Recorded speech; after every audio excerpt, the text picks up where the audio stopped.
សួស្តីបងប្អូនកូនក្មួយទាំងអស់គ្នាថ្ងៃនេះយើងមានរឿងមួយដែលមានចំណងជើងថាក្មេងប្រុសនិងកូនក្អាត់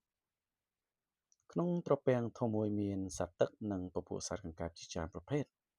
ផុតពីរដូវបន្តពូជពងកង្កែបក៏ញាស់ចេញមកជាកូនក្អាត់តូចៗមានដៃជើងខ្លីៗហើយខ្វាយៗពេញផ្ទៃទឹកថ្ងៃមួយមានក្មេងប្រុសតូចៗមួយក្រុមនាំគ្នារត់លេងមកយ៉ាងសប្បាយរីករាយលុះរត់មកដល់ត្រពាំងទឹកវាក្រឡេកឃើញកូនក្អាត់ហើរត្រៀបត្រាដូច្នេះក៏នាំគ្នាយកដុំដីដុំថ្មគប់លេងកម្សាន្តព្រមទាំងភ្នាល់គ្នាថាតើនរណាគប់ត្រូវបានច្រើនជាងគេ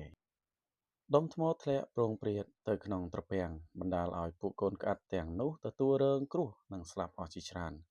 ដោយសារតែល្បែងកម្សាន្តលេងរបស់ពួកក្មេងៗទាំងនោះ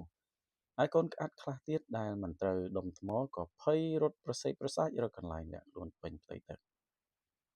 មានកូនក្អាត់មួយក្លាហានជាងគេងើបចេញមកពីក្នុងទឹកហើយស្រែកមកកាន់ក្មេងៗទាំងនោះថាពួកអ្នកឯងត្រូវតែឈប់លេងល្បែងចំគួតបែបនេះទៀតទៅ